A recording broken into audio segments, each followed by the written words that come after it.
Alam nyo po, yung kampanya po ni DICT na i-eliminate yung 3G at saka 2G ay para po maprotektahan yung taong bayan sa mga scam. Kasi ang 2G and 3G signal po, hindi na po secure yung mga yan. Ang kagandahan naman, yung tatlong telco po nagsabi, dapat wala na silang 3G. And hinihintay na lang ni NTC yung confirmation na wala na silang 3G.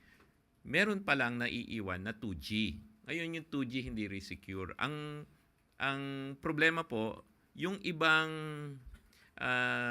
MPOS, mobile POS na ginagamit natin sa mga mall, bantayan nyo po, kapag 2G ang ginagamit nilang connectivity, delikado po yon. Mag-ingat-ingat po kayo. Kasi yun po yung na i-intercept yung signal ng mga tinatawag natin na stinger o kaya IMSI catcher.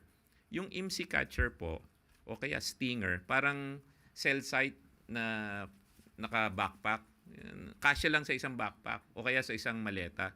Ito po, sinasagap yung signal ng 2G at saka 3G. Tapos akala nyo, ang nagme-message sa inyo, yung bangko o gobyerno, pero hindi pala, na-change na nila, nagpapanggap lang sila.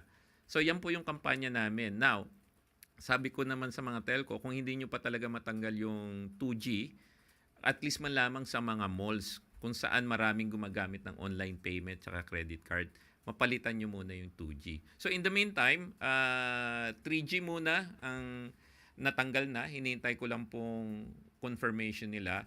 Yung 2G naman is pagplaplanuhan natin. Kasi marami po rin tayong mga kababayan, mga 10 million pa rin yan. Karamihan gumagamit pa rin sa mga remote areas. Doon sa remote areas, walang problema. Wala namang credit card o kasi gida nga, walang credit card, online payment. Ang problema po kapag yung 2G ay ginagamit sa mga malls at saka sa Metro Manila. Isa po yan. Pangalawa po yung Global Anti-Scam Alliance.